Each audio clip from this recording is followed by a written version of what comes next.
다 함께 찬송가 91장 찬양하시겠습니다.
존귀하신 주의 이름 우리 기쁨 되도다. 주의 품에 안길 때에 기뻐 찬송 부르리. 예수의 이름은 세상의 소망이요. 예수의 이름은 천국의 기쁨일세. 우리 갈 길 나간 후에 보좌 앞에 나아가 왕의 왕께 경배하며 면류관을 드리리. 예수의 이름은 세상의 소망이요.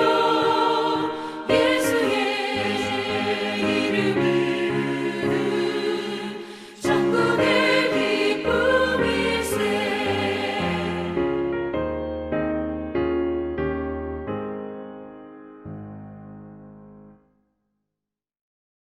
이제 교회와 일꾼과 사역들을 위하여, 특별히 지금 각 연합구별로 진행 중인 우리 비대면 신방을 위하여 우리 주여 한번 부르짖고 함께 기도하시도록 하겠습니다. 주여! 아버지 하나님 감사합니다. 오늘 이 아침에도 우리를 불러주시고 하나님 말씀 듣는 자로, 주님 말씀 따르는 자로 세워주심을 진심으로 감사합니다. 우리에게 새 힘을 주시고 새 능력을 주실 줄 믿사오니 이 자리에 오신 모든 교우들 단 한 사람도 그냥 왔다 거저가지 아니하게 하시고 하나님 능력으로 체험받게 하여 주시옵소서.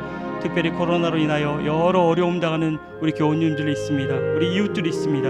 하나님 그분들 한 사람 한 사람 기억하여 주시고 육신의 연약함을 불쌍히 여기사 주님의 강한 손과 편팔로 뻗으셔서 그의 아픈 자리를 만져주시고 굳은 살과 또 새 살이 돋게 하셔서 하나님 능력으로 치유받을 수 있도록 하나님 역사하여 주시옵소서. 경제적인 어려움도 하나님 다 시원히 위로하시고 회복케 하시고 하나님 다 갚아주셔서 오히려 이 어려운 때가 하나님께 영광 돌리는 가장 큰 기쁨의 간증이 될 수 있도록 하나님 역사하여 주시옵소서.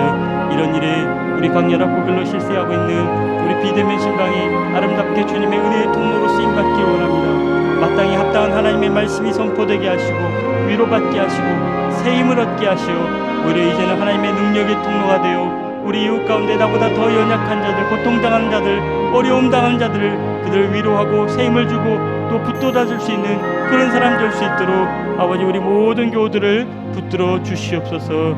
예수님 이름으로 기도드리옵나이다. 아멘. 오늘 주시는 하나님의 말씀은 신약성경 골로새서 1장 15절로 20절까지 말씀입니다. 골로새서 1장 15절로 20절까지 말씀을 봉독하겠습니다. 그는 보이지 아니하는 하나님의 형상이시요 모든 피조물보다 먼저 나신 이시니 만물이 그에게서 창조되되 하늘과 땅에서 보이는 것들과 보이지 않는 것들과 혹은 왕권들과 주권들이나 통치자들이나 권세들이나 만물이 다 그로 말미암고 그를 위하여 창조되었고 또한 그가 만물보다 먼저 계시고 만물이 그 안에 함께 섰느니라. 그는 몸인 교회의 머리시라. 그가 근본이시요 죽은 자들 가운데서 먼저 나신 이시니 이는 친히 만물의 으뜸이 되려 하심이요 아버지께서는 모든 충만으로 예수 안에 거하게 하시고 그의 십자가의 피로 화평을 이루사 만물 곧 땅에 있는 것들이나 하늘에 있는 것이 그로 말미암아 자기와 화목하게 되기를 기뻐하심이라. 아멘. 오늘 말씀은 흔히 그리스도 찬가 혹은 그리스도 찬미송이라고 부르는 말씀입니다. 사실 어제 말씀도 그리스도 찬미송에 해당되는 말씀이죠. 그는 근본 하나님의 본체시나 하나님과 동등됨을 취할 것으로 여기지 아니하시고 오히려 자신을 낮추시고 그리고 죽임 당하셨으나 하나님이 그를 높이셨다는 이 고백은 예수의 그리스도 되심을 찬송하는 표현입니다. 그래서 어제는 빌립보서에 기록된 그리스도의 찬가를 살펴보았고 오늘은 골로새서에 기록된 그리스도의 찬가를 살펴볼 것입니다. 전자는 그리스도의 희생적인 죽음과 그의 영광스러운 부활을 다루었다면 후자는 그리스도가 어떤 분이신지 두 가지로 설명하였습니다. 오늘 본문을 통하여 지금 우리에게도 그리스도는 진정 찬양받으실 분이신지 다시 한번 확인하고 확신하는 그런 기회 되기를 소망합니다. 먼저 15절 말씀 우리 함께 보도록 하겠습니다. 그는 보이지 아니하는 하나님의 형상이시오 모든 피조물보다 먼저 나신 이시니 바울은 찬양받으실 그리스도가 어떤 분이신지 첫 번째로 고백하기를 그는 보이지 아니하는 하나님의 형상이라고 합니다. 다른 말로 표현하자면 그는 보이지 않는 하나님의 보이는 하나님이라는 말입니다. 본래 하나님은 우리가 볼 수 없습니다. 들을 수도 없고 만질 수도 없고 또 여러 우리 감각기관으로 결코 그 실체를 확인할 수 없습니다. 그런데 볼 수 없는 이 하나님을 볼 수 있도록 하나님 스스로 나타내셨는데 그것을 요한복음 1장 18절에 이렇게 기록합니다.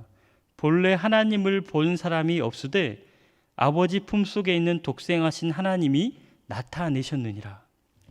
그래서 예수님은 하나님을 보여달라는 제자 빌립에게 빌립아 내가 이렇게 오래 너희와 함께 있었으되 네가 나를 알지 못하느냐 나를 본 자는 아버지를 보았거늘 어찌하여 아버지를 보이라 하느냐 하며 그를 책망하셨습니다. 이어서 바울은 보이는 하나님에 대하여 부연 설명하는데 모든 피조물보다 먼저 나시니 라고 설명합니다. 하지만 먼저 나신이라는 표현을 오해해서는 안 되는데 이것은 피조물로서 가장 먼저 창조받았다는 말이 아닙니다. 이어지는 16절을 자세히 보면 모든 만물이 그에게서 창조되었고 그로 말미암고 그를 위하여 창조되었다고 기록합니다. 따라서 이 말씀은 그가 모든 피조물보다 질적으로 우위에 있음을 뜻하는 표현으로 그 자신이 바로 창조주이심을 선언하는 표현입니다. 따라서 바울이 찬양하는 그리스도의 첫 번째 모습은 바로 창조주 하나님으로서의 그리스도의 모습을 찬양합니다. 이어서 두 번째 모습을 보겠습니다. 18절 말씀인데 그는 몸인 교회의 머리시라 그가 근본이시오 죽은 자들 가운데서 먼저 나신 이시니 이는 친히 만물의 으뜸이 되려 하심이요. 그는 교회의 머리시다. 이것이 찬양받으시는 그리스도의 두 번째 모습입니다. 몸과 머리는 바로 교회와 그리스도의 관계를 설명할 때 자주 사용하는 비유입니다. 머리는 몸 전체를 제어합니다. 그리고 몸은 머리의 지배를 받는 것이 마땅합니다. 행여 손이나 발이 각각 제멋대로 제 뜻을 행하고자 한다면 그런 사람은 아마 아무것도 제대로 실행할 수 없을 것입니다. 그래서 머리는 몸의 주인이며 그리스도는 교회의 마땅한 주인이십니다. 이것을 좀 더 풀어서 말씀드리자면 몸에 여러 지체가 있듯이 교회 내에는 다양한 은사와 기질을 가진 여러 사람들이 존재합니다. 그것이 한 공동체로 존재합니다. 하지만 머리는 오직 하나뿐이듯이 그리스도는 교회의 유일한 주인이라는 것입니다. 그리고 바울은 여기에 덧붙여 설명하기를 그가 근본이시고 죽은 자들 가운데서 먼저 나시니 라고 표현했습니다. 교회는 예수의 부활과 함께 시작되었습니다. 그 부활의 기쁨과 감격이 이 초대교회의 근본이 되었습니다. 주님이 부활하신 것처럼 그를 따르는 모든 사람들도 죽음의 고통과 또 두려움을 극복하고 마침내 승리하리라는 이 소망이 초대교회의 공동체를 더욱 부흥케 하였습니다. 그래서 그리스도는 교회의 주인이자 근본이시며 그리고 으뜸이십니다. 그가 앞서 창조주로서 모든 피조물보다 먼저 나신 이였듯이 그는 이제 구원자로서 죽음을 이기시고 부활한 자들 가운데 먼저 나신 이십니다. 물론 바울은 그리스도의 사역이 결코 교인들끼리에만 제한되지 않음을 강조합니다. 이 십자가의 피는 하나님과 화평의 통로가 되되 하늘에 있는 것이나 땅에 있는 것이나 천하 만물과 만민에게 다 해당되기 때문입니다. 이렇게 바울이 찬양하는 그리스도의 두 번째 모습은 바로 우리의 구원자 되신 하나님의 모습입니다. 여기까지 바울은 그리스도의 두 가지 속성을 두고 감격스럽게 찬양했습니다. 그리스도가 골로새 성도들에게 보이는 하나님이시며 그리고 이 골로새 교회의 유일한 주인 되심을 소리 높여 찬양했습니다. 그가 우리의 창조주이시며 동시에 우리의 구원자이심을 찬양하였습니다. 그렇다면 골로새 교회는 이렇게 그리스도의 정체를 밝히는 교리적인 찬양이 왜 필요했을까요? 바울은 편지의 서두에서부터 왜 격앙된 어조로 그리스도가 누구이신지 그렇게 선언해야만 했을까요? 초등학생과 중학생 자녀를 둔 한 가정이 모처럼 가정 예배를 드렸습니다. 보통의 가정 예배라면 아이들이 좋아하는 찬양 한 곡 부르고 그리고 성경 말씀 함께 읽고 또 읽은 말씀 각자 감동되는 대로 나누기도 하고 기도 제목도 나누고 그리고 마지막에는 다 함께 기도하며 마칠 것입니다. 아마 이 정도가 보통 가정에서 드리는 가정 예배일 겁니다. 우리가 가정에서 아이들과 함께 드리는 이 가정 예배를 지나치게 경건하거나 거룩하게 가는 거, 또 아버지가 너무 오랫동안 설교하는 거, 이런 것들은 아마 다 가정에서 피하고자 하는 그런 부분일 것입니다. 그런데 이날은 아버지가 조금 오버를 하셨습니다. 마치 바울의 그리스도 찬가처럼 예수님이 우리에게 어떤 분이신지 이 어린 아이들을 두고 침을 튀겨가며 열정적으로 설명하고 있습니다. 그는 하나님이시고 우리에게 구원자이심을 이 아이들에게 수차례 강조했습니다. 왜 그랬을까요? 평소라면 그렇게 안 했을 아버지가 왜 그날은 그렇게 교리적인 부분에 강조했을까요? 중학교 1학년인 아들이 최근 하루 종일 유튜브만 보는데 그 가입해서 보는 채널 이름이 인간 창조와 외계인이었습니다. 그리고 한다는 말이 아빠, 인간을 창조한 것이 발달된 문명과 그리고 특별한 과학기술을 가진 이 외계인이 우리 인간을 창조했대요. 그래서 창세기 1장에 빛이 있으라 하신 그 빛이 있잖아요. UFO에서 나오는 빛이라던데요. 그리고 홍수 이전에 하나님의 아들들이 사람의 딸들과 결혼해서 네피림이라는 거인족을 낳았는데 글쎄 그게 외계인과 결혼해서 낳은 혼혈족이에요. 그래서 거인이고 그래서 초능력도 있대요. 설마 예수님도 그런 거 아니에요? 라고 했다는 겁니다.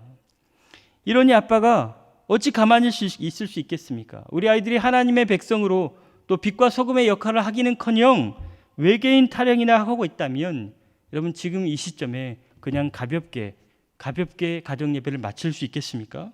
바로 이때에 예수님이 진정 어떤 분이신지 다시 한번 강조하고 가르쳐야겠죠.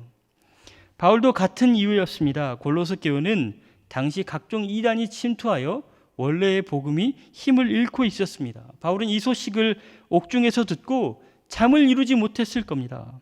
그래서 그들을 만나기를 기다리지 못하고 옥중에서 편지를 쓰기 시작합니다. 오히려 이번 기회에 그들이 다시는 의심하지 않게, 다시는 부인할 수 없게 그리스도에 대해서 단단히 가르치고자 했을 것입니다.